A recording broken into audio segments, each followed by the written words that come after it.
Hello everyone, welcome to maths up to infinity. आज हम discuss करने वाले हैं मास्टर कैडर का जो एक्सपेक्टेड क्वेश्चन पेपर था उसके सॉल्यूशंस।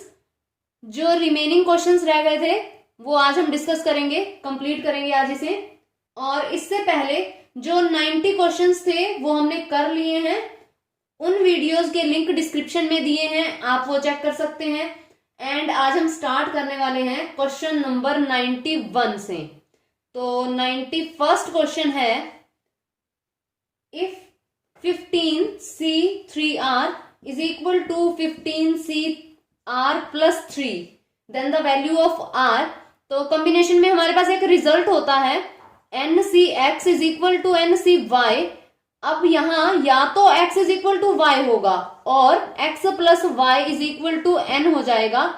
तो यहां हमारे पास 3R R plus 3 के इक्वल तो होगा नहीं, तो यहां ये ऐड करेंगे तो ये 15 के इक्वल हो जाएगा। यहां से हमारे पास r की वैल्यू आ जाएगी, तो 3R plus 3 is equal to 15। तो ये हो जाएगा 4R is equal to 12 and r की वैल्यू आ जाएगी हमारे पास 3। और यहां से ऑप्शन ए करेक्ट हो जाएगा। अगर वीडियो पसंद आए तो लाइक कीजिए एंड इसे ज्यादा से ज्यादा शेयर कीजिए। Next question is the number of committee of 5 members की कोई कमेटी फॉर्म करनी है, consisting at least 1 female member. At least 1 female है, तो यहां फ्रॉम 6 मेल एंड 4 फीमेल। अब यहां केसेस किस तरह बन जाएंगे, एट लीस्ट 1 फीमेल, 5 मेंबर्स हैं तो 1 फीमेल हो 4 मेल हो, 2 फीमेल 3 फीमेल एंड 4 फीमेल तक जाएगा। क्योंकि 4 फीमेल है तो 4 से ज्यादा तो हो नहीं सकती, 5 फीमेल तो हम ले नहीं सकते, तो 4 तक जाएगा। ये केसेस बन जाएंगे हमारे पास, ये 3 हो जाएगा, 2 हो जाएगा एंड 1 हो जाएगा। या तो हम इस तरह से करें या फिर ऐसा करें कि टोटल जितने बनेंगे केसेस माइनस कर दे 9 फीमेल, तो फिर एटलीस्ट 1 फीमेल हो जाएगा। जैसे टोटल कितने हैं 10 और हमें मेंबर कितने चाहिए 5, तो 10C5 माइनस 9 फीमेल यानी कि 6C5 यानी सारे मेल हों। तो यहां ये ज्यादा इजी होगा सॉल्व करना। ये हो जाएगा 10 factorial 5 factorial 5 factorial minus 6 factorial 5 factorial and यहां 1 फैक्टोरियल। तो ये बनेगा 10 9 8 7 6 ओवर 5 4 3 2 एंड 1 माइनस यहां तो ये 6 हो जाएगा, तो ये यहां 2 हो गया, ये कैंसिल आउट हो जाएंगे और यहां ये 3 हो जाएगा और ये यहां 2 हो जाएगा। तो ये बनेंगे हमारे पास 252। इसकी मल्टीप्लीकेशन 252 आ जाएगी, माइनस 6 करेंगे तो ये बनेगा 246 और ये हमारा आंसर आ जाएगा। ऑप्शन ए यहां करेक्ट होगा। या तो हम इस तरह कर सकते हैं या फिर हम इस तरह करें। ये है हमारे पास नंबर ऑफ फीमेल्स एंड ये है मेल। ये ज्यादा कैलकुलेट करना पड़ेगा, तो अगर इसे हम देखें किस तरह से बनेगा। ये फीमेल 1 टोटल 4 है तो 4C1 हो जाएगा, मल्टीप्लाई यहां 6 में से 4 लेने हैं 6C4 हो जाएगा। ऐड करेंगे इसके लिए ये 4C2 हो जाएगा, मल्टीप्लाई 6C3 हो जाएगा, प्लस 4C3 हो जाएगा, मल्टीप्लाई 6C2 हो जाएगा, प्लस 4C4 हो जाएगा एंड मल्टीप्लाई 6C1 हो जाएगा। तो इसे हम कैलकुलेट कर लेंगे और हमारा आंसर आ जाएगा। या तो इस तरह करें या फिर जब हमने पहले किया है, और इसे जब हम सिंप्लीफाई करेंगे तो 246 आ जाएगा। ऑप्शन ए यहां भी करेक्ट हो जाएगा। Next question is every number n greater than 1 can be expressed as the product of primes in one and only one way except for the order in which the prime factor occur। तो ये statement है fundamental theorem of arithmetic की, तो option A यहां correct हो जाएगा, fundamental theorem of arithmetic. And next question है question number 94, 2 values of x satisfying x congruent to 3 mod 5 and x congruent to 4 mod 7। तो इसे सिंप्लीफाई करने की जरूरत नहीं है, डायरेक्ट ऑप्शन उठाते हैं और x की वैल्यू रखते हैं, जो सेटिस्फाई करेगा वही आंसर आ जाएगा। फर्स्ट ऑप्शन ये हो जाएगा 18 कॉन्ग्रुएंट टू 3 mod 5। 18 माइनस 3 करेंगे, डिवाइड करना होता है 5 से, अगर तो डिवाइड हो गया तो इसका मतलब तो सेटिस्फाई हो जाएगा। तो यहाँ क्या बन जाएगा 15 को 5 डिवाइड तो करता है, तो इसका मतलब इस कॉन्ग्रुएंट को तो ये सेटिस्फाई कर रहा है। अब हम इसे भी चेक कर लेते हैं, क्या बनेगा 18 4 mod 7, तो यहाँ ये 14 हो जाएगा, ये भी डिवाइड कर रहा है, तो इसका मतलब 18 तो सेटिस्फाई हो गया। अब हम देख लेते हैं 48, तो यहां रखेंगे 48 एंड 3 mod 5, तो यहां ये 45 आ जाएगा, डिवाइड हो रहा है, तो 48 एंड यहां 4 mod 7, तो यहां 44 हो जाएगा, जो डिवाइड नहीं करता, तो ऑप्शन ए यहां गलत हो जाएगा। अब हम ऑप्शन बी देखते हैं। 18 तो हमने चेक कर लिया, 18 तो सेटिस्फाई हो गया। अब 83 देखेंगे, तो 83 ये क्या बनेगा 83 एंड यहाँ 3 mod 5, तो ये क्या बन जाएगा 80 तो 5 डिवाइड करता ही है, तो ये सेटिस्फाई हो रहा है। सेकंड कॉन्ग्रुएंट में चेक करते हैं, ये है 83 माइनस 4, ये 79 हो जाएगा, तो यहाँ ये सेटिस्फाई नहीं हो रहा, तो यहाँ ऑप्शन बी भी गलत हो जाएगा एंड ऑप्शन सी चेक करते हैं।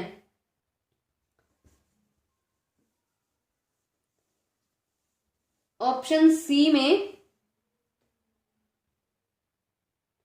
53 एंड 65 है, तो 53 ये 50 हो जाएगा, 3 माइनस ही करना है, तो ये 50 डिवाइड करता है, यहाँ 49 ये डिवाइड करता है, तो यहाँ 65 देखेंगे तो 62 डिवाइड नहीं करेगा, ऑप्शन सी गलत, एंड यहाँ ऑप्शन डी फिर करेक्ट हो जाएगा, none of these.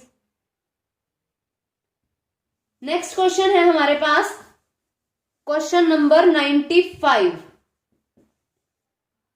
For any integer n greater than 1, Euler function phi n जो होता है हमारे पास is equal to n minus 1 होगा if n is prime. If n is prime, n prime के लिए फाई n माइनस 1 होगा। तो यहां हम कोई प्राइम ले लेते हैं, काउंटर एग्जांपल से सॉल्व कर लेते हैं। n लेना कितना है ग्रेटर देन 1, तो कोई भी प्राइम ले 3 ले लेते हैं, n इज इक्वल टू 3, तो यहाँ फाई 3 क्या बन जाएगा हमारे पास 3 एंड 1 माइनस 1/3, इस तरह ही लिखते हैं, तो 3 एंड 2/3 होगा, तो ये बन जाएगा हमारे पास 2, और इस तरफ अगर हम पुट करेंगे 3 लिया है तो ये भी 2 आ जाएगा, सेटिस्फाई हो रहा है। अब हम सेकेंड ऑप्शन देखते हैं, Euler function phi n is equal to n minus 1 if n is not prime. अब हम नॉट प्राइम ले लेते हैं, n इज इक्वल टू 4 लेते हैं, तो 4 जब हम देखेंगे फाई 4 कितना बनेगा, इसे हम पहले लिखते हैं 2 स्क्वायर। पहले भी कंफ्यूजन आई है कि फाई की वैल्यू किस तरह फाइंड आउट करनी है, तो देखिए पहले इसे प्राइम फैक्टराइज कर लो, प्राइम फैक्टर्स में डिवाइड हो गया ये, जैसे कोई भी स्टेटमेंट लेते हैं हम 20 ले लेते हैं, पहले इसे प्राइम फैक्टर्स में लिख लेंगे, तो ये क्या बन जाएगा 2 पावर 2 एंड यहां 5, तो ये बन गया। अब हमें जो ये बेस है, जो ये प्राइम है, प्राइम नंबर्स 1 माइनस 1 में लिखना होता है, कैसे, यहां तो 20 आ जाएगा और यहां 1 माइनस 1/2 एंड 1 माइनस 1/5 हो जाएगा।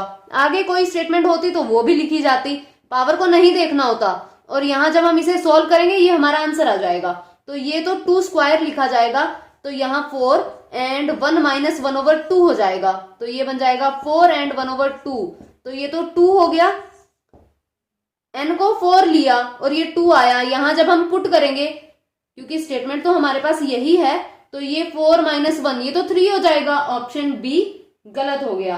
एंड ऑप्शन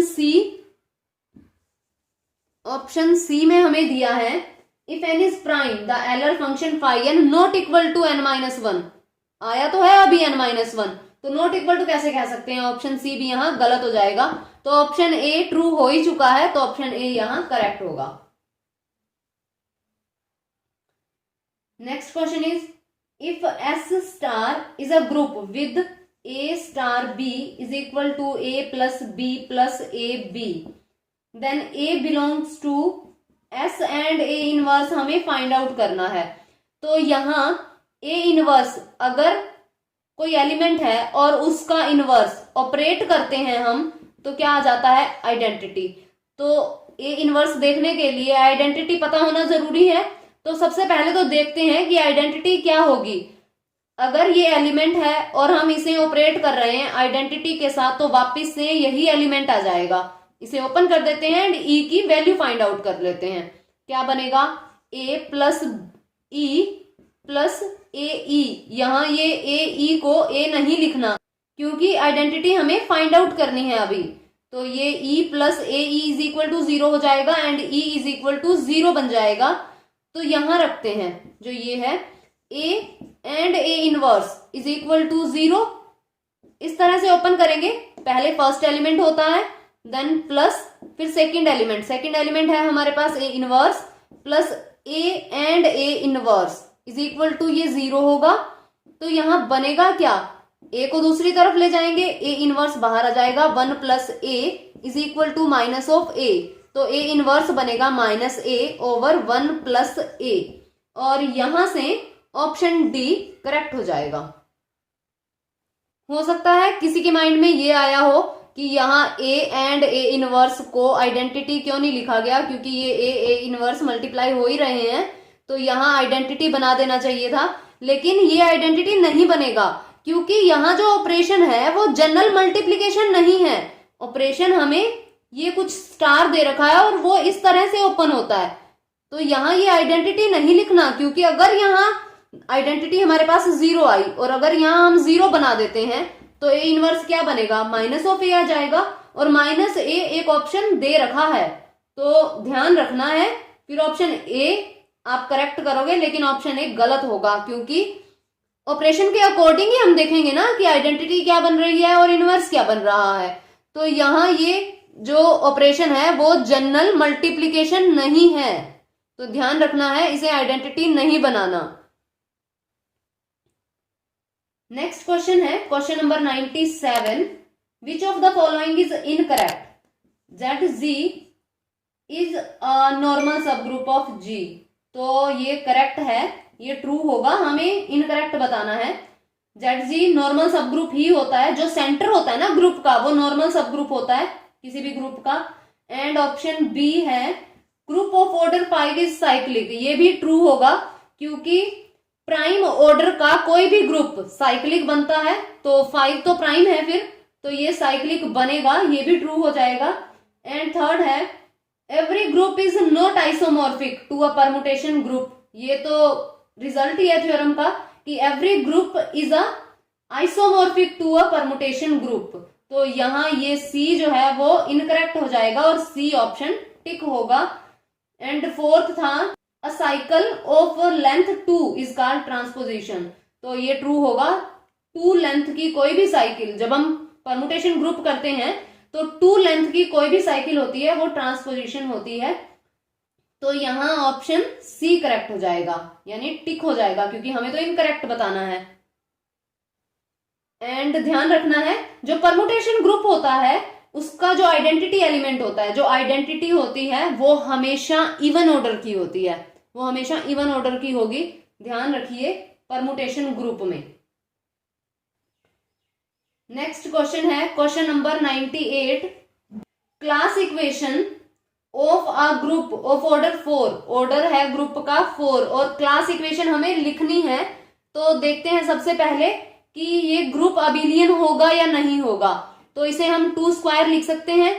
जो ग्रुप p पावर 2 इस फॉर्म में लिखा जाए where p is a prime number, तो वो ग्रुप अबिलियन हो जाता है, साइक्लिक नहीं होता। ध्यान रखें, साइक्लिक नहीं बनेगा, अबिलियन बनेगा। तो ये p स्क्वायर में लिखा गया तो इसका मतलब ये अबिलियन हो जाएगा। और अगर ग्रुप अबिलियन हो तो उसकी क्लास इक्वेशन क्या होती है, उसे हम 1 प्लस 1 प्लस 1 प्लस 1 इस तरह से लिख सकते हैं। जितना भी ऑर्डर है उसे 1 प्लस 1 प्लस इस तरह लिखते जाएं, तो यहाँ ये क्लास इक्वेशन हो जाएगी। ऑप्शन नंबर ए यहाँ करेक्ट हो जाएगा। एंड अगर बाकी ऑप्शंस हमें चेक करने हों। किस तरह से होता है ये 1+3, ये जितने भी कंजुगेट क्लासेस होती हैं ना, ये ऑर्डर को हमेशा डिवाइड करती हैं। जैसे ग्रुप का ऑर्डर तो 4 है, तो यहाँ ये ऑर्डर को डिवाइड करेंगी। 1 तो डिवाइड कर रहा है लेकिन 3 डिवाइड नहीं कर रहा, तो ऑप्शन बी गलत हो जाएगा। डिवाइड करना चाहिए। एंड ऑप्शन सी दिया है हमें 2+2, तो इसमें तो सेंटर में कोई एलिमेंट ही नहीं है, तो यहां ये क्लास इक्वेशन नहीं बनेगी। सेंटर में एटलीस्ट आइडेंटिटी तो होती ही है, किसी भी ग्रुप के सेंटर में एटलीस्ट आइडेंटिटी तो होगी, तो यहां तो एलिमेंट ही नहीं है। जो यहाँ ये 1 लिखा होता है, ये जो 1 है ये सेंटर में होगा ना एलिमेंट, तो यहां तो है ही नहीं 1, तो इसका मतलब ये क्लास इक्वेशन नहीं बन सकती। ऑप्शन सी यहाँ गलत हो जाएगा और ऑप्शन ए करेक्ट होगा। इस तरह से भी चेक कर सकते हैं अगर कंफ्यूजन हो। Every member must divide the order of the group, और अगर सेंटर में 3 एलिमेंट आ जाते, इस तरह भी तो हो सकता है। अगर यहाँ 5 है, मान लो 5 है, तो ये इस तरह लिखा जाए, तो ये सेंटर में कितने एलिमेंट आ गए, 3 एलिमेंट आ गए, तो 3 डिवाइड करना चाहिए, क्योंकि जो सेंटर है वो भी तो एक सब ग्रुप ही होगा और सब ग्रुप इसका डिवाइजर ही होगा, तो ये डिवाइड करना चाहिए। डिवाइड नहीं कर रहा तो भी क्लास इक्वेशन नहीं बनेगी, तो ये थोड़ा कॉम्प्लिकेटेड हो जाएगा ज्यादा। तो यहां सिर्फ इतना ही ध्यान रखिए, अबिलियन है तो इस तरह से लिखेंगे, अदरवाइज ये सारे डिवाइड जरूर करने चाहिए। Next question, question number 99, which of the following is correct. तो every UFD is PID and every field is PID, ये तो हमारा वो स्टेप वाला मेथड है ही, उसी से चेक करना है। एवरी यूएफडी पीआईडी नहीं होता, ऑप्शन ए गलत हो जाएगा। एवरी फील्ड इज पीआईडी, ये करेक्ट होगा, हर एक फील्ड पीआईडी बनेगा, ऑप्शन बी यहाँ करेक्ट हो जाएगा। एंड सी क्या दिया है, R is a commutative ring with unity then every maximal ideal is prime ideal, तो ये करेक्ट है। इतना करेक्ट है कि R commutative ring with unity हो तो हर एक मैक्सिमल आइडल प्राइम आइडल बनता है, लेकिन आगे का जो दिया है ना ऑल्सो कन्वर्स ट्रू, तो कन्वर्स इसमें ट्रू नहीं होता। कन्वर्स कब ट्रू होगा, अगर यहां तो सीधा ही दे दिया कॉम्यूटेटिव रिंग विद यूनिटी, अगर यहां finite commutative ring with unity होता तो कन्वर्स ट्रू हो जाता। And next, field has infinitely many idols, नहीं, फील्ड के 2 ही आइडल होते हैं, एक तो 0 एंड एक इटसेल्फ, तो ये भी गलत हो जाएगा, ऑप्शन बी यहां करेक्ट बनेगा। नेक्स्ट है हमारे पास, ये भी थ्योरम ही है, if R commutative ring with unit element then M is maximal ideal of R. Question number 100, maximal ideal है एम, तो यहां हमारे पास आर ओवर एम जो बनता है, ये अगर कॉम्यूटेटिव रिंग विद यूनिटी हो और ये मैक्सिमल आइडल हो तो ये फील्ड बन जाता है, तो यहां ऑप्शन ए करेक्ट होगा।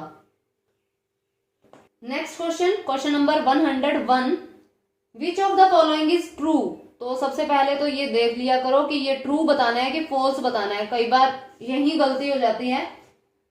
Every polynomial of odd degree must have at least 1 real root, तो ये ट्रू होगा कि कोई भी पोलिनोमियल अगर हमारे पास ओड डिग्री की है तो कम से कम एक रियल रूट तो उसका पक्का मिलेगा, ऑप्शन ए ही ट्रू है। सेकंड देखते हैं, secant method is fast then Newton Raphson method, तो सीकेंट मेथड फास्ट नहीं होता। न्यूटन रैप्सन मेथड का जो ऑर्डर ऑफ कन्वर्जेंस है वो 2 है एंड सीकेंट मेथड का 1.618 है, तो ये ज्यादा फास्ट होता है जो न्यूटन रैप्सन मेथड है।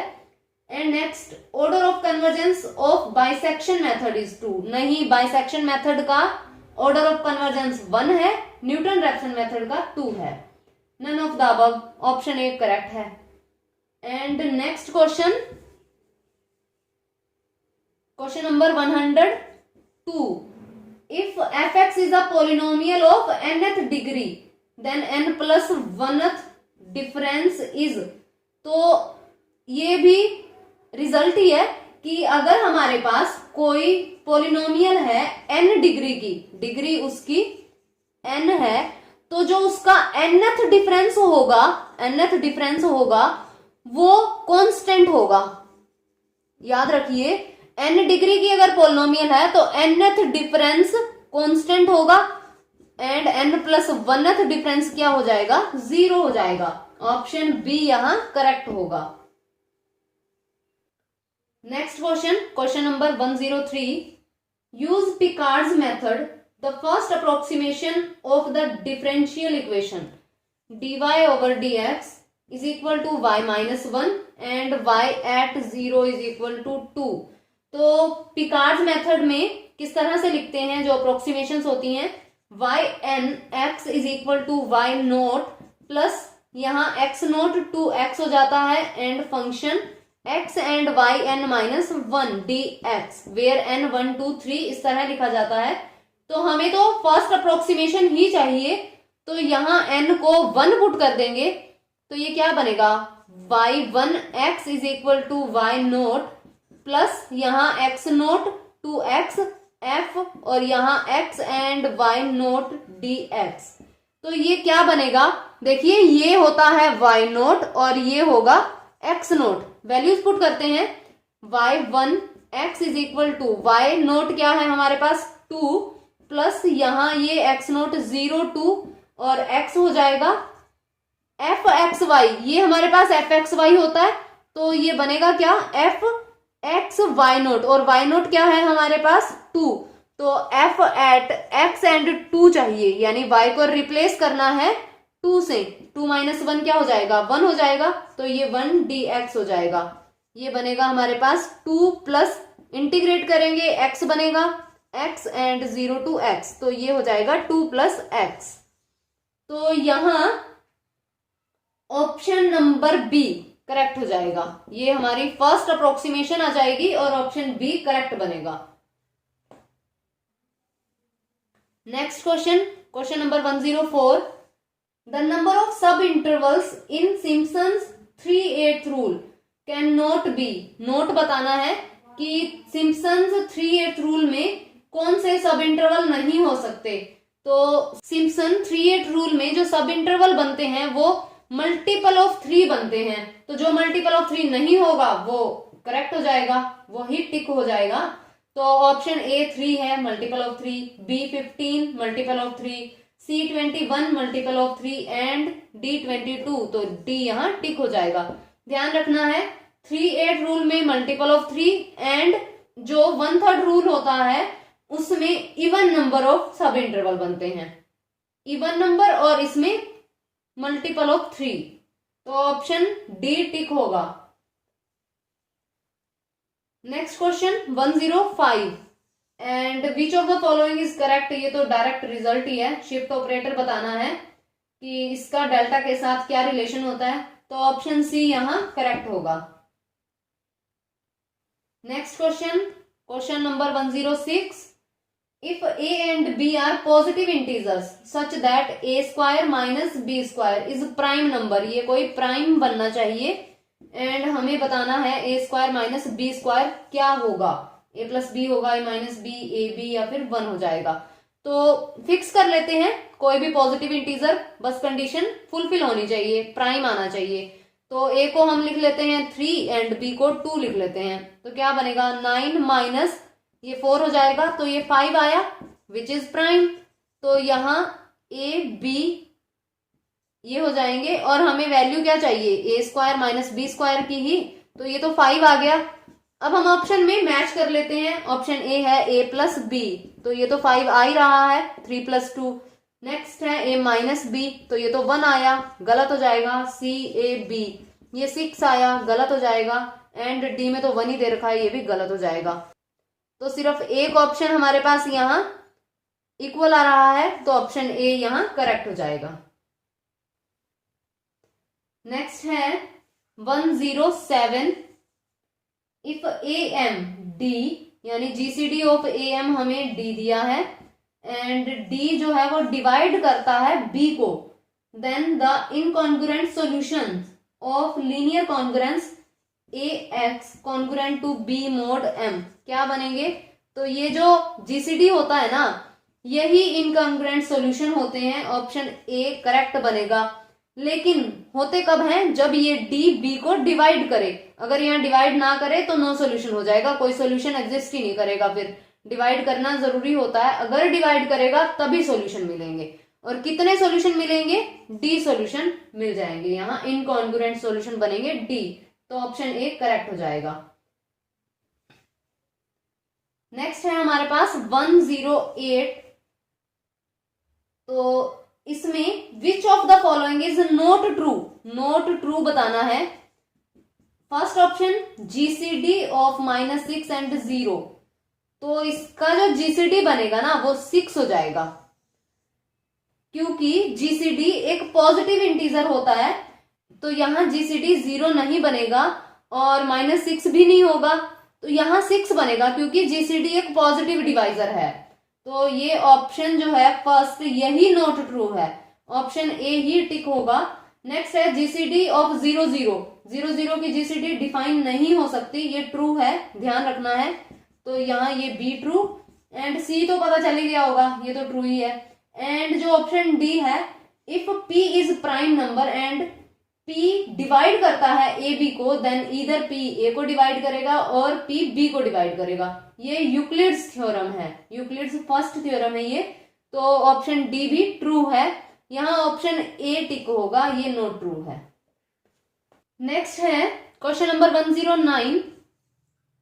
10 is the mean of a set of 7 observations and 5 is the mean of a set of 3 observations. The mean of the combined set is given by, हमें mean find out करना है combined set का। sum of 7 observations, ये हो जाएगा हमारे पास 10 × 7 70 and sum of 3 observations, ये क्या बनेगा 5 × 3 15 हो जाएगा। ये हमें टोटल बताना है तो ऐड कर देते हैं, ये 85/10 हो जाएगा। तो 8.5 हमारा आंसर आ जाएगा एंड यहां से ऑप्शन सी करेक्ट होगा।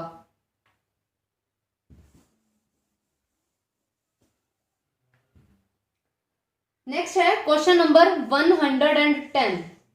If the difference between mode and median is 2, तो यहां मोड माइनस यहां करते हैं हम मीडियन इज इक्वल टू, ये 2 दिया है।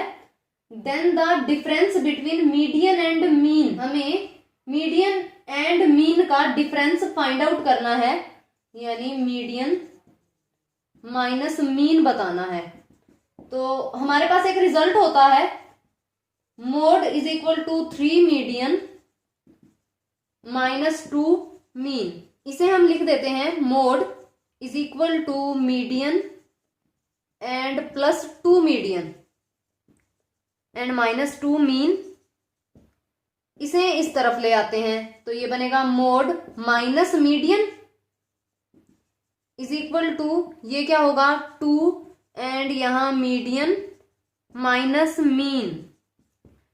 इसकी तो हमें वैल्यू चाहिए और ये हमें वैल्यू गिवन है, ये 2 दिया है तो ये होगा 2 इज इक्वल टू 2 एंड यहां ये हो जाएगा मीडियन माइनस मीन। तो ये डिवाइड में ले आएंगे तो यहां 1 बन जाएगा एंड यहां से ऑप्शन सी करेक्ट हो जाएगा। नेक्स्ट है question number 111। Mean deviation of a series a plus d a plus 2d up to a plus 2nd। Direct result होता है ये, इसे याद रखना है। ऑप्शन ए यहां करेक्ट होगा। जो मीन डेविएशन होता है ना फ्रॉम इट्स मीन, वो n+1d ओवर 2n+1 हो जाता है।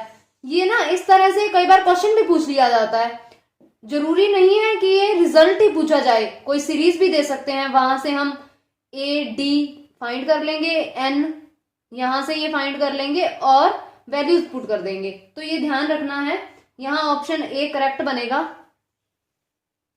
नेक्स्ट है 112। Standard deviation for first 10 natural numbers. अगर 10 नेचुरल नंबर्स का हमें स्टैंडर्ड डेविएशन फाइंड आउट करना हो तो इसके लिए एक शॉर्टकट होता है, जो स्टैंडर्ड डेविएशन, वेरिएंस ही देख लेते हैं, variance of n natural numbers, ये होता है n² - 1/12। याद रखना है। तो हमें 10 नेचुरल नंबर्स का स्टैंडर्ड डेविएशन चाहिए, standard deviation root of variance ही है। तो ये क्या बनेगा 10 हम यहाँ वैल्यू पुट कर देंगे, ये हो जाएगा 100 माइनस 1/12, तो यहाँ ये 99/12 हो जाएगा, जिसे हम क्या लिखेंगे, कैंसिल आउट हो रहा है, ये होगा 33/4। तो यहाँ ये √33/2 एंड जब हम इसे सिंप्लीफाई करेंगे ये 2.8 आ जाएगा, और यहां से ऑप्शन डी करेक्ट हो जाएगा। तो ये जो शॉर्टकट्स हैं ये ध्यान रखने हैं, क्योंकि स्टैट के जो भी क्वेश्चंस होते हैं वो थोड़े लेंथी होते हैं। जितने शॉर्टकट हैं वो तो आप माइंड में रखिए ही। नेक्स्ट है 113, ये तो रिजल्ट ही है, ऑप्शन सी करेक्ट हो जाएगा। Mode is equal to 3 median minus 2 mean होता है, अभी पीछे ही हमने यूज किया है पिछले क्वेश्चंस में ही, तो यहाँ ऑप्शन सी करेक्ट बनेगा। एंड नेक्स्ट क्वेश्चन है हमारे पास 114, the probability that a man will hit a target in shooting is 0.3, probability है हिट करने की 0.3, इफ ही शूट्स 10 टाइम्स, 10 बार वो शूट करता है, the probability that he hit the target, तो 10 बार अगर वो शूट करेगा, हिट करने की, टारगेट हिट करने की हमें प्रोबेबिलिटी बतानी है, तो हो सकता है वो एक बार हिट करे तब भी वो उसने हिट किया, 2 बार करेगा तब भी उसने हिट किया, इस तरह से केसेस बन जाएंगे। एक एटलीस्ट 1 के लिए कहा है ये कि एटलीस्ट 1 टाइम तो हिट होना ही चाहिए, तो 1 के लिए 2, 3, 4, 5 यहाँ 10 तक लेके जाने पड़ेंगे केसेस, तो उससे अच्छा है कि 1 minus not hit a target कर दिया जाए। तो यहाँ नॉट हिट के लिए देखेंगे प्रोबेबिलिटी क्या बन जाएगी नॉट हिट की 0.7, तो क्या बनेगा, यानी 10 टाइम्स हिट नहीं किया, जो 10 टाइम शूट किया है एक भी बार हिट नहीं हुआ, तो ये क्या बनेगा 0.7 पावर 10 हो जाएगी, क्योंकि मल्टीप्लाई हो जाएगा ना बार बार 10 टाइम्स, तो ये प्रोबेबिलिटी बनेगी 1 माइनस 0.7 पावर 10, तो यहां से ऑप्शन बी करेक्ट हो जाएगा। नेक्स्ट है question number 115, a coin and a die are thrown simultaneously, the probability that a head appears on the coin and 3 on the die, ये तो अलग अलग से प्रोबेबिलिटी निकाल करके मल्टीप्लाई ही करना है। कॉइन जब हम थ्रो करेंगे तो हेड आना चाहिए यानी 1/2 हो जाएगा, और 3 आना चाहिए डाई पे तो 1/6 हो जाएगा, 1/12 यहाँ प्रोबेबिलिटी हो जाएगी, एंड ऑप्शन बी यहाँ करेक्ट होगा। नेक्स्ट है 116, in a box containing 100 bulbs, 100 bulb हैं, 10 आर डिफेक्टिव, जिसमें से 10 डिफेक्टिव हैं, what is the probability that out of a sample of 5 bulb none is defective, तो 5 हमें सैंपल के लिए लेने हैं और कोई भी डिफेक्टिव नहीं होना चाहिए, 100 है टोटल एंड 10 डिफेक्टिव हैं, तो जो सही है वो 90 हो जाएंगे, तो 5 लेने हैं 90 में से, 90/100 मल्टीप्लाई 90/100, इस तरह 5 टाइम्स लिखा जाएगा, तो यहाँ पावर ही कर देते हैं 5, तो ये बनेगा 9/10 पावर 5, और यहां से ऑप्शन सी करेक्ट होगा। नेक्स्ट है 2 dice are thrown simultaneously, the probability of obtaining a total score of 5, तो 2 डाइस अगर हम थ्रो करेंगे तो टोटल केसेस कितने बनेंगे 36 हो जाएंगे, एंड टोटल 5 होना चाहिए, तो फेवरेबल केसेस कितने बनेंगे 1, 4 एंड यहाँ 2, 3 हो जाएगा, यहाँ बनेगा हमारे पास 3 एंड 2, और ये हो जाएगा 4 एंड 1, इसके अलावा तो कोई बनेगा नहीं, तो प्रोबेबिलिटी क्या हो जाएगी 4/36 एंड ये हो जाएगा 1/9। बहुत सिंपल क्वेश्चन था ये, एंड ऑप्शन सी यहाँ करेक्ट हो जाएगा।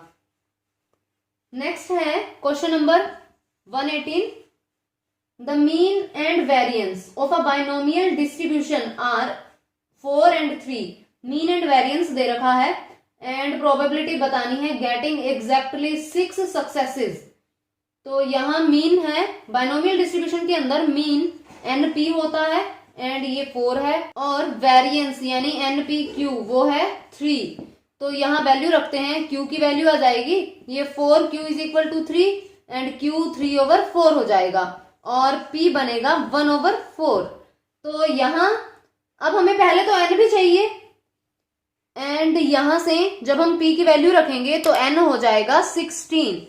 तो हमें एग्जैक्टली 6 सक्सेसेस के लिए चाहिए, तो फॉर्मूला क्या होता है, n अगर टोटल केसेस हों एंड r के लिए चाहिए तो बाइनोमियल डिस्ट्रीब्यूशन लगाते हैं जब, तो क्या बनता है NCR PR and QN minus R। तो यहां वैल्यू रख देते हैं, क्या बनेगा 16C6, P कितना है हमारे पास 1/4 पावर 6 एंड 3/4 पावर 10 हो जाएगा, और यहां से ऑप्शन बी करेक्ट हो जाएगा। नेक्स्ट है 119, विच of the following is incorrect. तो इनकरेक्ट बताना है, एलपीपी का क्वेश्चन है। All constraints must be linear, ये ट्रू होगा, करेक्ट होगा। सारी जो भी कंस्ट्रेंट्स होती हैं वो लीनियर होनी चाहिए, ऑब्जेक्टिव फंक्शन भी लीनियर होना चाहिए, तो ए ट्रू होगा। एंड बी में दिया है objective function must be linear, तो ये भी लीनियर होना चाहिए। नेक्स्ट है all the constraints and decision variables must be either less than equal to और greater than equal to types. तो ये जरूरी नहीं है कि लेस देन इक्वल टू या फिर ग्रेटर देन इक्वल टू हो, इक्वालिटी में भी आती हैं। तो ऑप्शन सी यहां टिक होगा, which is incorrect. All decision variable must be non negative, yes. Decision variable जो हमें एक्स वाई ये दिए होते हैं, ये हमेशा ग्रेटर देन इक्वल टू 0 ही तो होते हैं, तो यहाँ ये नॉन नेगेटिव होंगे। और ऑप्शन सी टिक होगा, जरूरी नहीं है लेस देन इक्वल टू या फिर ग्रेटर देन इक्वल टू हो, इक्वालिटी भी हो सकती है। Next question is question number 120, the maximum value of z, maximise करना है। z is equal to 4x plus 2y subjected to the constraints 2x plus 3y less than equal to 18 and x plus y greater than equal to 10 and दिया है x y greater than equal to 0। तो यहां maximise करना है, draw करते हैं पहले। यहां इसे ड्रॉ करने के लिए क्या बनेगा, x को 0 रखेंगे देन y 6 हो जाएगा, एंड जब हम y को 0 रखेंगे देन x 9 हो जाएगा, और इसके लिए ये बनेगा 0 10 एंड 10 0। तो यहां पहले ये लाइन देख लेते हैं, इस तरह हो जाएगी। ये पॉइंट है 0 10 and this one is 10 0, and ये शेड कौन सी साइड होगी, यहां ये है 0 ग्रेटर देन 10। अगर हम 0 0 को सेटिस्फाई करवाएं तो सेटिस्फाई नहीं हो रहा, इसका मतलब इस तरफ ये शेड हो जाएगा। एंड इसे जब हम ड्रॉ करेंगे 0 6, तो ये पॉइंट कोई यहां आएगा एंड 9 0 यहां आ जाएगा, तो ये लाइन इस तरह बन जाएगी। एंड तो शेड कौन सी साइड हो जाएगी, यहां ये वाली साइड, क्योंकि 0 0 को जब हम सेटिस्फाई करवाएंगे, ये 0 तो ये वाली साइड यहां शेड हो जाएगी। तो यहां कोई भी एरिया जो है वो कॉमन नहीं आया है, तो यहाँ ऑप्शन डी करेक्ट होगा। कॉमन एरिया होता है, फिर हम फिजिबल सॉल्यूशन फाइंड आउट करते हैं एंड देन ऑप्टिमल सॉल्यूशन आता है, लेकिन यहाँ जो शेडेड रीजन है वो कॉमन नहीं है। ऑप्शन डी करेक्ट बनेगा, none of these. Next question is question number 121, a straight line through P1 2 is such that its intercept between the axes is bisected at P। जैसे intercept form देखें तो ये इस तरह बनेगा, ये A 0 होता है, 0 B होता है, और यहाँ ये कोई बाइसेक्ट कर रहा है, यानी ये P पॉइंट हो जाएगा 1 2, और ये लाइन है। तो यहाँ जो इक्वेशन हमें फाइंड आउट करनी है, अगर सीधा ही देखें तो अ straight line through this point, तो सेटिस्फाई करवा के देख लेते हैं, हो सकता है यहीं से ऑप्शन पता चल जाए। सेटिस्फाई करवाएंगे तो x plus 2y is equal to 5, यहां किया 1 प्लस ये 4 इज इक्वल टू 5, तो ये तो सेटिस्फाई हो रहा है। नेक्स्ट ऑप्शन भी चेक करते हैं, हो सकता है एक से ज्यादा ऑप्शंस जो है वो सेटिस्फाई हो जाएं। x minus y plus 1 is equal to 0, यहाँ 1 माइनस 2 प्लस 1, और ये हो जाएगा 0। तो यहाँ ये भी सेटिस्फाई हो रहा है, तो इसका मतलब इस तरह से तो हमें पता चलेगा नहीं। तो क्या करना है, x over a plus y over b, ये इंटरसेप्ट फॉर्म होती है लाइन की, और हम यहाँ a और b की वैल्यूज फाइंड आउट कर लेंगे। ये अगर मिड पॉइंट होगा तो यहाँ क्या बनेगा, a over 2 is equal to 1, तो a इज इक्वल टू 2 हो जाएगा, and b over 2 is equal to 2, and b की वैल्यू 4 हो जाएगी। अब a एंड b की वैल्यू यहाँ रख देते हैं, ये बनेगा x over 2 plus y over 4 is equal to 1, तो यहां से ये 2x plus y is equal to 4 हो जाएगा, और ये लाइन की इक्वेशन हो जाएगी ये ऑप्शन डी। तो ऑप्शन डी यहां करेक्ट हो जाएगा।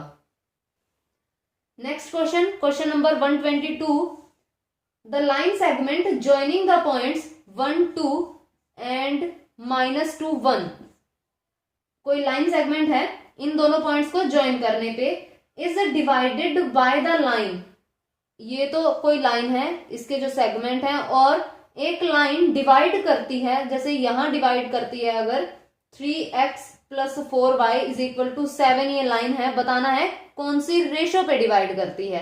हम ले लेते हैं k रेशो 1 से डिवाइड करती है, तो यहाँ इसके जो कोऑर्डिनेट्स आएंगे इस पॉइंट के, वो क्या बन जाएंगे, सेक्शन फॉर्मूला यूज करेंगे, तो ये बनेगा हमारे पास -2k plus 1 over k plus 1, and यहां बनेगा k plus 2 over k plus 1। तो ये जो कोऑर्डिनेट्स हैं ये इस लाइन पे लाई करेगा, क्योंकि यही लाइन इसे डिवाइड कर रही है, तो यहां लाइन में पुट कर देते हैं और k की वैल्यू आ जाएगी, क्या बनेगा 3, एंड यहां है -2k plus 1 over k plus 1 and plus 4, और यहाँ ये k plus 2 over k plus 1 हो जाएगा, इज इक्वल टू ये 7 बनेगा, तो क्या बन जाएगा -6k plus 3 plus 4k plus 8 is equal to 7k plus 7 हो जाएगा। क्रॉस मल्टीप्लाई भी कर दी है, तो ये बन जाएगा हमारे पास -2k, एंड ये 7 के इस तरफ ले आते हैं, इज इक्वल टू 7 -11 हो जाएगा, और ये बनेगा -9k इज इक्वल टू -4, और k की वैल्यू आ जाएगी 4 ओवर 9, तो यहां से हमें रेशो चाहिए, तो 4 रेशो 9 हो जाएगा, और यहां से हमारे पास ऑप्शन डी करेक्ट हो जाएगा।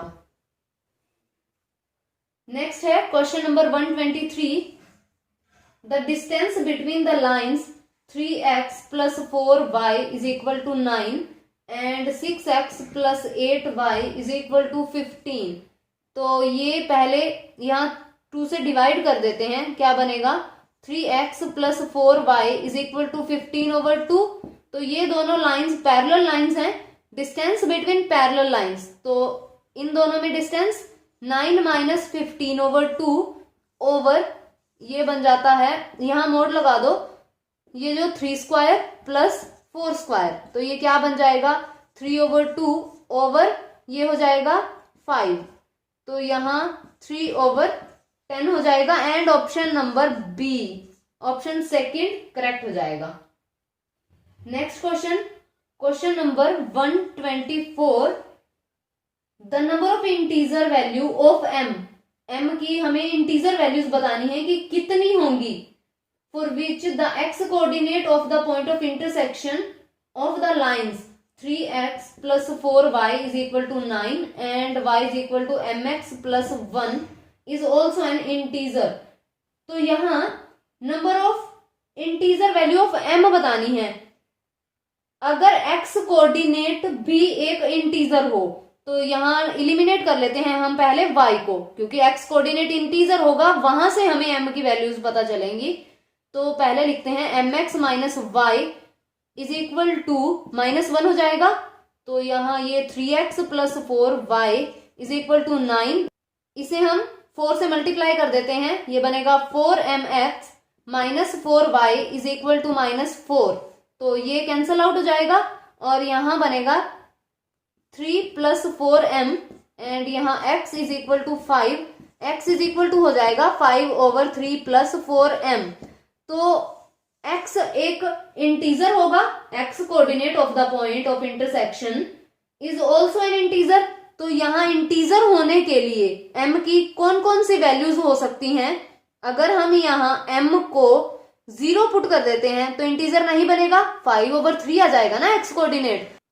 तो इसे इंटीजर बनने के लिए ऊपर यहाँ 5 है, या तो हो 5/1 तब इंटीजर बनेगा, या हो 5/-1 तब इंटीजर बनेगा, या फिर ये 5/5 हो जाए तब भी इंटीजर हो जाएगा, एंड 5/-5 हो जाए तब भी ये इंटीजर हो जाएगा। सिर्फ यही पॉसिबिलिटी रह जाएगी।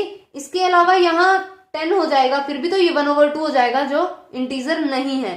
इसके लिए अलग अलग देखते हैं। तो 3 + 4m = 1 करेंगे तो 4m = क्या बन जाएगा हमारे पास? -2। m की वैल्यू आ जाएगी -1/2 जो कि इंटीजर नहीं है। और -1 रखेंगे तो 3 + 4m = -1, तो 4m = -4 हो जाएगा, m = -1 हो जाएगा, इंटीजर है। इसी तरह से 5 एंड -5 भी रख लेते हैं। 3 + 4m = 5 करेंगे, 4m = क्या हो जाएगा? 2, एंड ये 1/2 आ जाएगा जो कि इंटीजर नहीं है। 3 + 4m = -5, 4m = ये हो जाएगा -8, यहाँ m -2 बनेगा, इंटीजर है। तो दो वैल्यूज के लिए ये इंटीजर बनेगा, m की दो वैल्यूज के लिए, एक -2 एंड -1। तो यहाँ ऑप्शन ए करेक्ट बनेगा, 2 वैल्यूज। नेक्स्ट है question number 125। If p be the length of perpendicular from the origin on the line x/a plus y/b is equal to 1। तो यहाँ p है हमारा length of perpendicular from origin. Origin से अगर हम length देखेंगे तो क्या हो जाएगा? यहाँ इसे x/a plus y/b -1 = 0 लिख लेते हैं। तो 0 0 से लेंथ देखेंगे तो ये 0 हो जाएगा, ये 0 हो जाएगा, तो 1 हो गया, -1 है। मोड लगाते हैं, लेंथ नेगेटिव तो हो नहीं सकती, और यहाँ हो जाएगा ये कोफिशिएंट्स स्क्वायर करते हैं, एंड यहाँ 1/b² which is equal to p। तो यहाँ ये बनेगा हमारे पास, p² कर देते हैं, p² = 1 ओवर, और यहाँ 1/a² प्लस 1/b²। तो ये 1 ओवर में लिख लेते हैं, 1/p² क्या हो जाएगा? 1/a² प्लस 1/b², एंड यहां से ऑप्शन सी करेक्ट हो जाएगा। Next question is question number 126। 3 forces P, Q and R act on a particle and keep it in equilibrium if the angle between the forces P and Q and between Q and R each be 120 degree. तो यहाँ angle जो दिया है वो 120 degree दिया है, ये ऐसे हो जाएगा, यहाँ भी 120 डिग्री, यहाँ भी 120 डिग्री, एंड यहाँ भी 120 डिग्री। तो ये P है, Q है, एंड यहाँ ये R है। P and Q and R 120 degree angle है। तो यहाँ लेमी थ्योरम यूज कर लेंगे। क्या होती है यहाँ? फोर्स और जो बाकी दो फोर्सेस रह जाती हैं उनके बीच में जो एंगल होता है वो साइन के साथ लिखा जाता है, तो ये साइन 120 हो जाएगा। इसी तरह से Q ओवर भी साइन 120 हो जाएगा, और इसी तरह से R ओवर भी साइन 120 हो जाएगा। तो ये इक्वल हो जाएंगे, P = Q = R। तो यहां से ऑप्शन ए करेक्ट हो जाएगा। Next question, question number 127। 2 parallel forces not having the same line of action form a couple if they are like and unequal, like and equal, unequal and unlike, equal and unlike।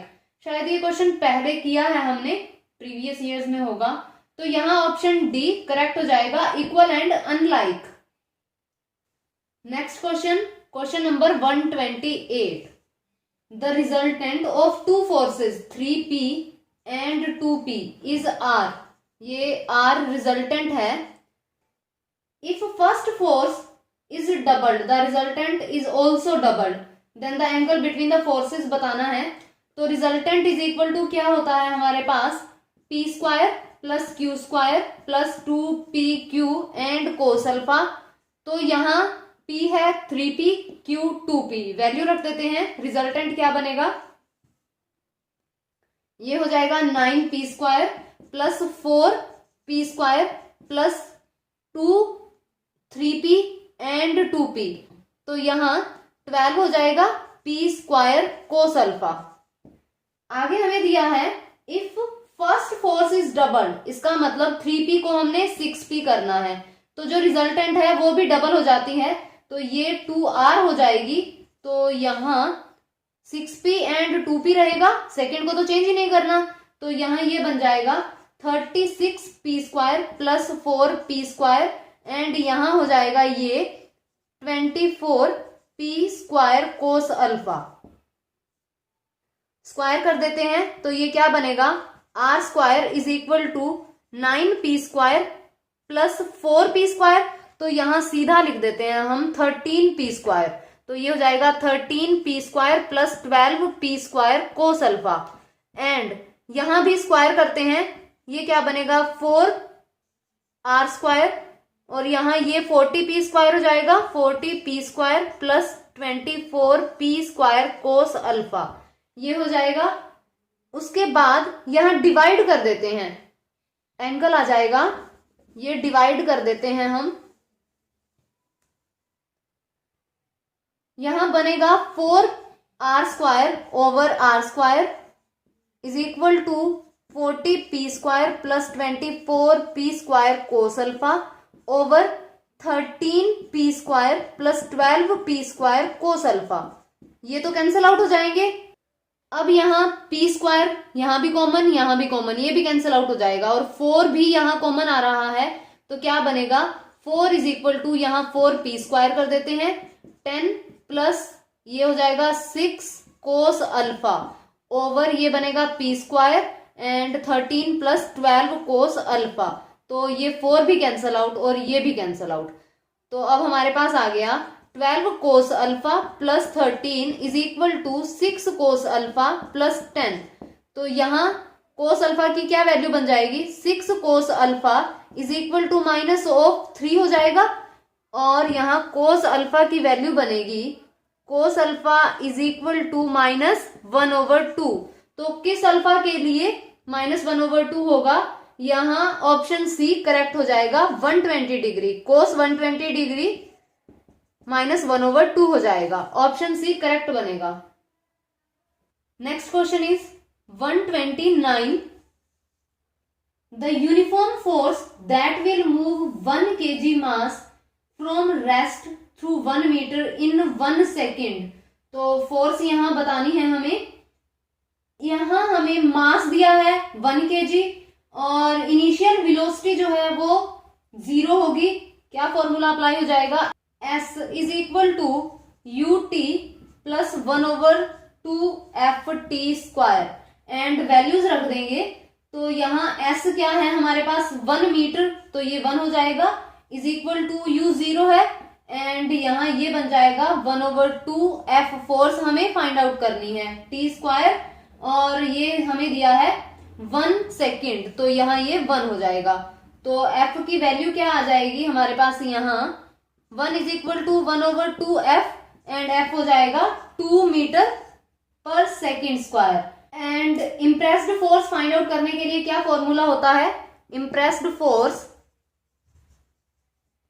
Is equal to mF, तो यहां m मास हो जाएगा and F हमने यहां से find out कर लिया, तो 1 × 2, तो यहां 2 न्यूटन्स आंसर आ जाएगा एंड ऑप्शन ए करेक्ट हो जाएगा। नेक्स्ट है question number 130, a particle is projected with a velocity 49 meter पर second in a direction making an angle 45 degree, angle है 45 डिग्री एंड ये हमारे पास वेलोसिटी है with the horizontal, then time of flight हमें फाइंड आउट करना है और g है हमारे पास 9.8, तो time of flight find out करने के लिए फॉर्मूला क्या होता है, 2u sin alpha over g use कर लेंगे, u है 49, तो ये क्या बनेगा 2 × 49 एंड यहां साइन 45 डिग्री ओवर जी 9.8 हो जाएगा। तो सिंप्लीफाई करेंगे, ये हो जाएगा हमारे पास 2 मल्टीप्लाई 49 एंड यहाँ ये 1/√2 हो जाएगा और यहाँ ये इसे हम 98 एंड यहाँ 10 लिख देते हैं। तो ये तो 2 और ये कैंसिल आउट हो जाएगा। तो ये बना हमारे पास 10/√2 एंड 5√2 हमारा आंसर हो जाएगा एंड ऑप्शन ए यहाँ करेक्ट हो जाएगा।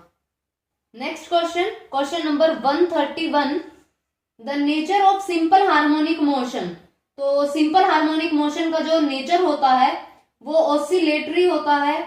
यहाँ ऑप्शन सी करेक्ट होगा, डायरेक्ट रिजल्ट है ये। And next, centre of gravity of arc of asteroid. तो एस्ट्रॉइड की जो सेंटर ऑफ ग्रेविटी होती है वो 2a/5 एंड 2a/5 होती है। हमने सिंप्लीफाई पहले भी किया है और ये 2-4 जो सेंटर ऑफ ग्रेविटी के क्वेश्चंस हैं जो आते रहते हैं, यानी 16, 17 में भी आए हैं, तो उन्हें थोड़ा सा माइंड में रख लीजिए क्योंकि लेंथी बहुत हो जाता है ये क्वेश्चन। तो यहाँ 2a/5 एंड 2a/5 होगा इसका आंसर, ऑप्शन बी करेक्ट होगा।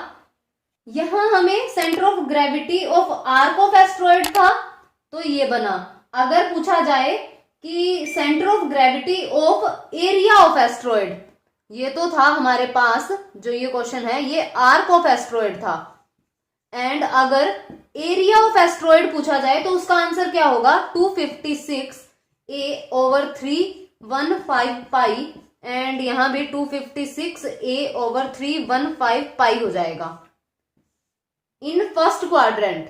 तो ये आंसर बनेगा अगर एरिया ऑफ एस्ट्रॉइड पूछा जाए। और इलिप्स के लिए पूछा जाए, इलिप्स की सेंटर ऑफ ग्रेविटी क्या होगी, तो 4a, फर्स्ट क्वाड्रेंट की बात हो रही है, 4a/3 पाई एंड 4b/3 पाई हो जाएगा। ये याद रख लीजिए आप। नेक्स्ट है 133, question number 3, coplanar forces acting at a point are in equilibrium then each of the proportional to the sine of angle between the other two। तो थ्योरम ऑफ रिजोल्व पार्ट्स है, लेमिस थ्योरम है, triangle law of forces है या फिर principle of independence of forces है। तो यहाँ option B correct बनेगा, ये लेमिस थ्योरम है तो यहाँ ऑप्शन बी करेक्ट होगा, स्टेटमेंट ही थी ये। Next question, question number 134, the line x-4/1 y-2/1 and z-k/2 lies exactly on the plane 2x-4y plus z is equal to 7। then value of k हमें find out करना है कि k की क्या value होगी। तो ये जो लाइन है ये कहां से पास कर रही है, 4, 2 एंड k से। अगर ये लाइन प्लेन पे है, एग्जैक्टली ऑन द प्लेन है, तो ये पॉइंट भी प्लेन पे ही होगा, सेटिस्फाई करेगा। सेटिस्फाई करवा देते हैं, k की वैल्यू आ जाएगी 2, 4 -4 2 एंड यहाँ k हो जाएगा इज इक्वल टू 7। तो ये 8 - 8 plus k is equal to 7, ये cancel out and k is equal to 7। तो k की वैल्यू आ जाएगी 7 और यहाँ ऑप्शन ए करेक्ट हो जाएगा। नेक्स्ट क्वेश्चन है question number 135, the perpendicular distance of the point 2, 4 and -1 from the line x plus 5/1 is equal to y plus 3/4 and is equal to z minus 6/9। तो यहाँ हमें परपेंडिकुलर डिस्टेंस चाहिए। जैसे ये कोई लाइन है, ये वाली लाइन है जो हमें ये लाइन गिवन है, ये वाली, एंड ये लाइन है जो ये इस पे परपेंडिकुलर है और ये जो पॉइंट है 2, 4 -1 है। तो यहाँ परपेंडिकुलर डिस्टेंस देखने के लिए ये पॉइंट होना चाहिए हमारे पास।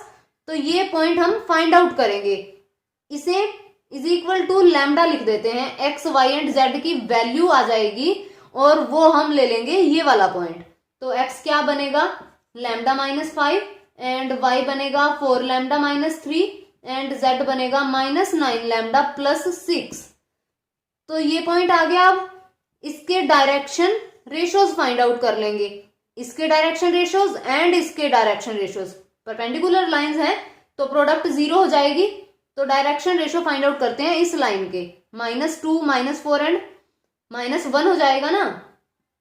क्या बनेगा, lambda -5 -2 and 4 lambda -3 -4 and -9 lambda +6 +1 हो जाएगा। ये बना लैम्डा -7 4 लैम्डा -7 -9 लैम्डा +7। तो यहाँ ये इस लाइन के डायरेक्शन रेशोज हैं। तो उसके बाद और इस लाइन के डायरेक्शन रेशोज क्या हुए, 1 4 एंड -9। तो देख लेते हैं, लैम्डा -7 एंड यहाँ 1 प्लस 4 लैम्डा -7 यहाँ 4 plus -9 lambda +7 -9 is equal to 0 हो जाएगा। ये बना lambda -7 plus 16 lambda -28 plus 81 lambda -63 is equal to ये 0 हो जाएगा। यहां से हम लैम्डा की वैल्यू फाइंड कर लेंगे। ये हो जाएगा हमारे पास 98 लैम्डा -98 इज इक्वल टू 0 और लैम्डा की वैल्यू 1 आ जाएगी। अब ये जो पॉइंट है वो क्या बन गया, पॉइंट ये वाला था, तो यहां ये पॉइंट बन जाएगा हमारे पास, यहां लैम्डा 1 रखेंगे, 1 -5 ये हुआ 4 -3 और ये -9 +6, तो -4 1 एंड -3 ये पॉइंट हो जाएगा। तो अब हम बाय डिस्टेंस फॉर्मूला देख लेते हैं, 2 4 एंड -1 से इसका डिस्टेंस क्या होगा। तो ये बनेगा 2 + 4 square plus 4 - 1 square plus -1 plus 3 square, तो ये हो जाएगा 36, 6 स्क्वायर 36 प्लस ये हो जाएगा 9 प्लस ये हो जाएगा 4, तो ये बन जाएगा हमारे पास 49 रूट एंड 7 यहाँ परपेंडिकुलर डिस्टेंस होगा एंड यहां से ऑप्शन सी करेक्ट हो जाएगा। नेक्स्ट है question number 136, the angle between the lines 2x is equal to 3y is equal to -z and 6x is equal to -y is equal to -4z। तो angle find out करना है, इसे लिख लेंगे x over 1/2, यहाँ y over 1/3 and यहाँ z over -1 हो जाएगा और यहाँ होगा x over 1/6 is equal to y over -1 and z over -1/4 हो जाएगा। तो इस लाइन के डायरेक्शन रेशियोज क्या बनेंगे, 1/2 1/3 एंड -1 और इसके बनेंगे 1/6 -1 एंड -1/4। एंगल फाइंड आउट कर लेते हैं, पहले इनकी मल्टीप्लाई देख लेते हैं। अगर 0 हुई तो एंगल π/2 हो जाएगा, अदरवाइज हम cos theta is equal to करते ही हैं। तो मल्टीप्लाई क्या बनेगी, 1/2 and 1/6 plus 1/3 and -1 plus -1 and -1/4, तो ये हो जाएगा 1/12 -1/3 एंड प्लस 1/4। तो यहां से ये हुआ 12 1 - 4 प्लस 3, तो ये 0 हो जाएगा। तो इसमें एंगल कितना बनेगा दोनों लाइंस में, π/2 90 डिग्री। तो यहां से ऑप्शन डी करेक्ट हो जाएगा। नेक्स्ट है question number 137, the 2 points 1 1 and 1 and -3 0 and 1 with respect to the plane 3x plus 4y minus 12z plus 13 is equal to 0 lie on opposite side same side on the plane none of these।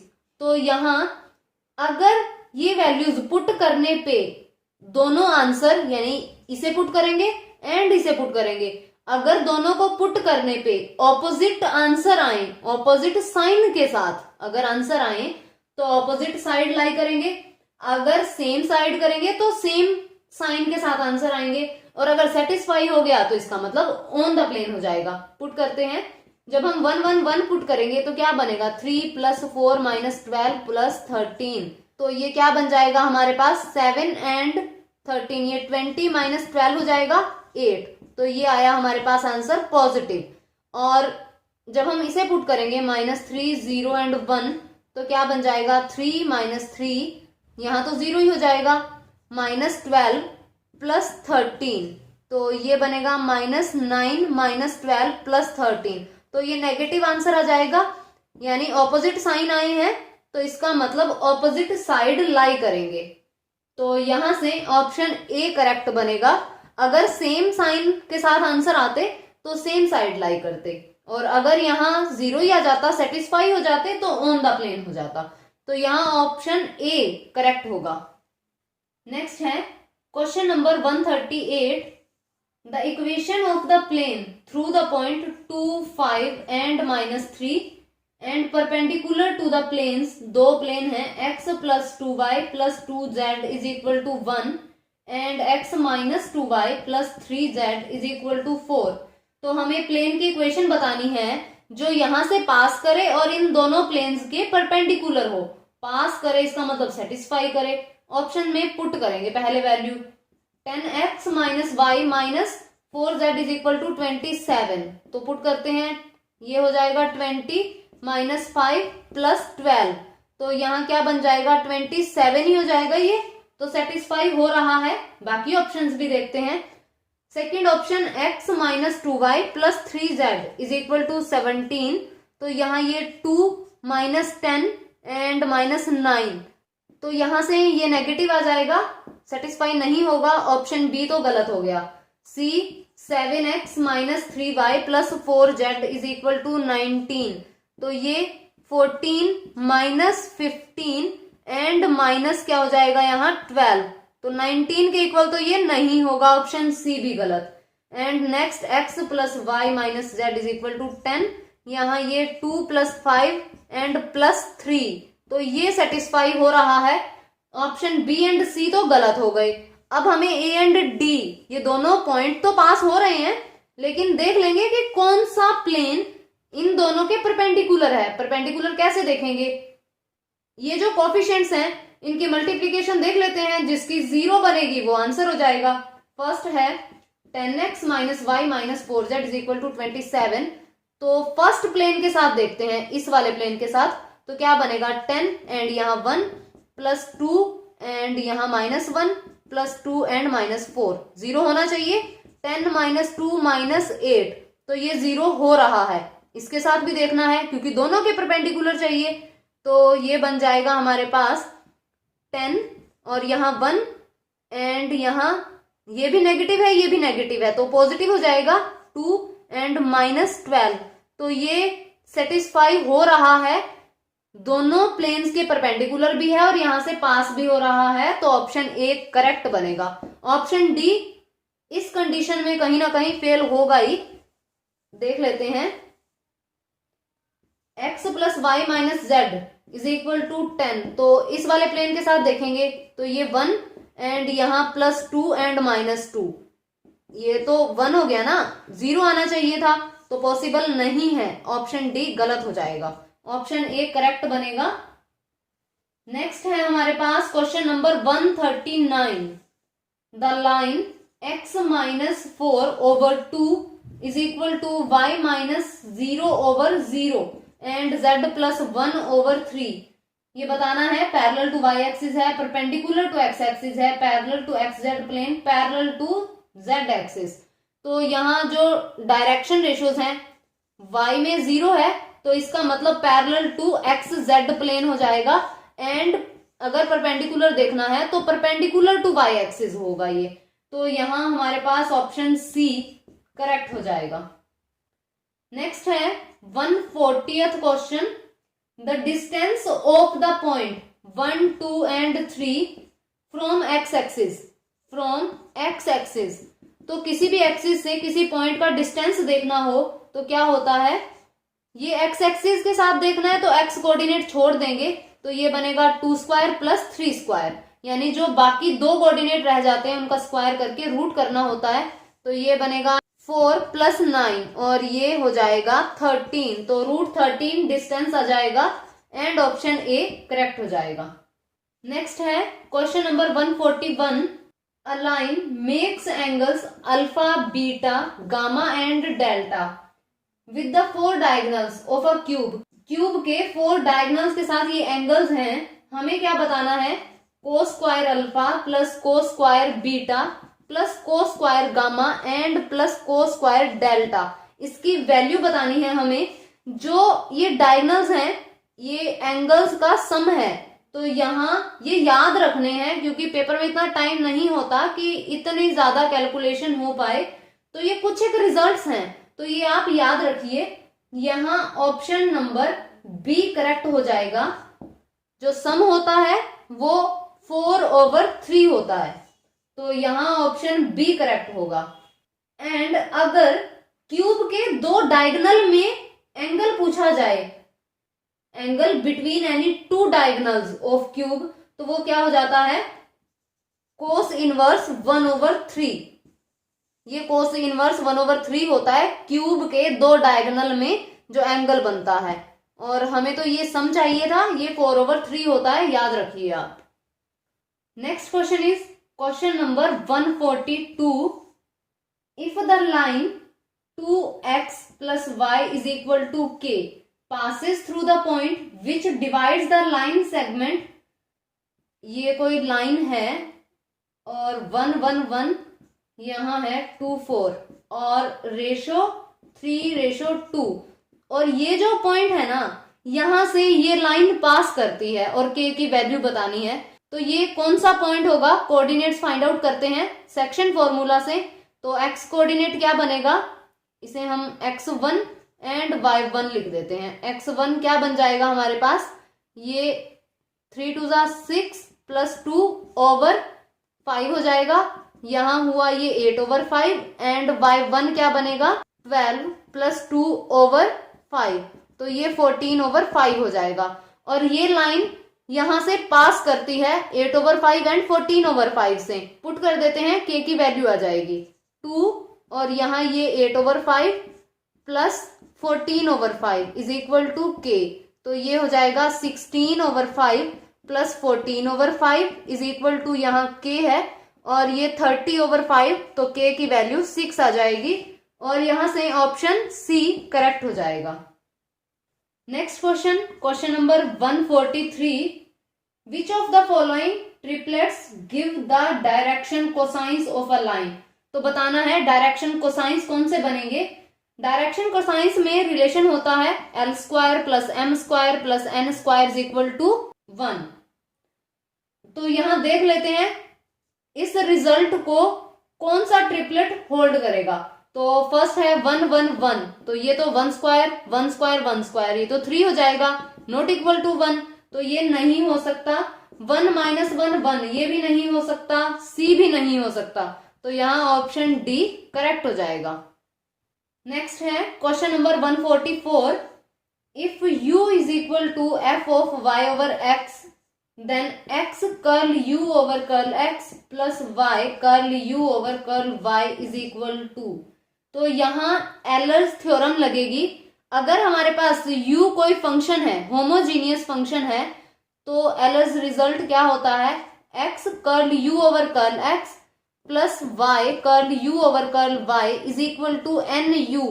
यहाँ n जो है वो order है homogeneous function का, तो यहाँ इस तरह लिखा जाए, अगर u = x⁴n and function of y/x, तो ये n होता है और हमें यहाँ इसकी वैल्यू चाहिए, तो u को किस तरह लिखेंगे, x⁴0 f(y/x) हो जाएगा, तो यहाँ n की क्या वैल्यू आ गई, 0, और यहाँ पुट कर देते हैं, 0 u हो जाएगा, तो ये 0 बन जाएगा, तो यहाँ ऑप्शन बी करेक्ट हो जाएगा। Next question, question number 145।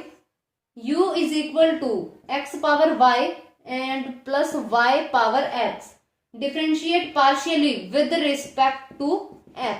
तो with respect to x partially differentiate करेंगे, y treating as a constant, तो यहाँ कर्ल u/x हो जाएगा, y आगे आ जाएगा x(y-1) plus y⁴x and log y हो जाएगा, और ऑप्शन ए यहाँ करेक्ट हो जाएगा।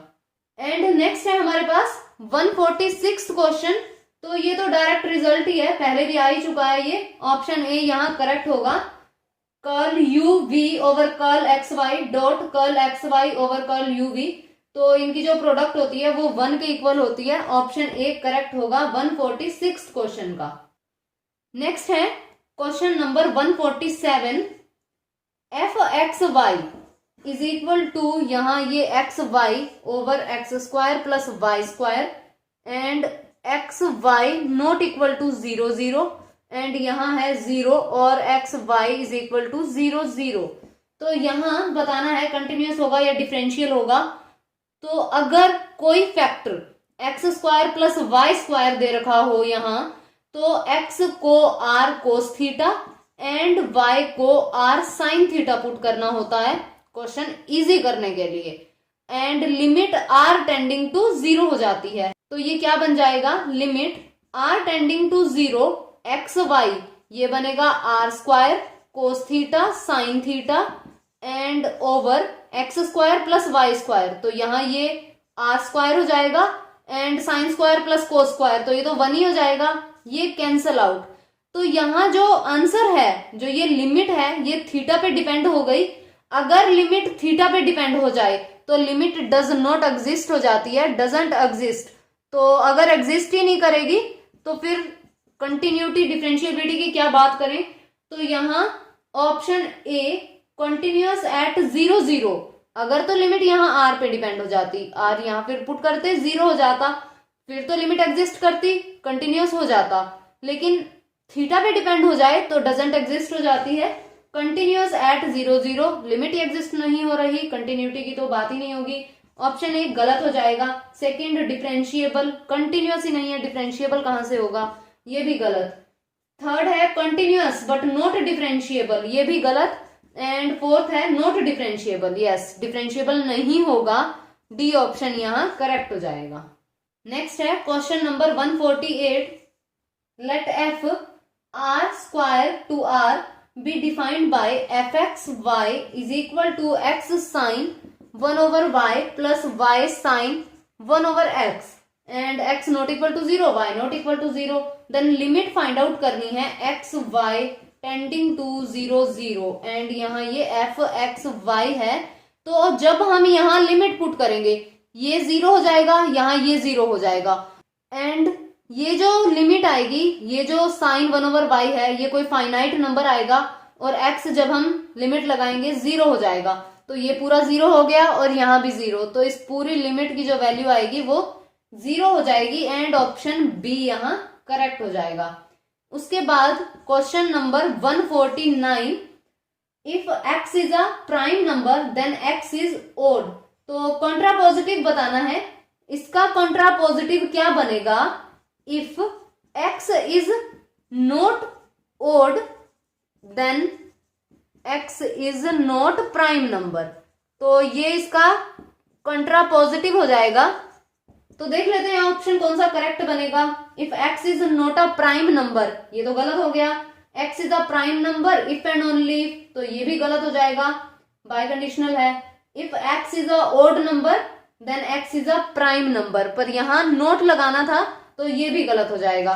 ऑप्शन डी यहाँ करेक्ट होगा 149 क्वेश्चन का।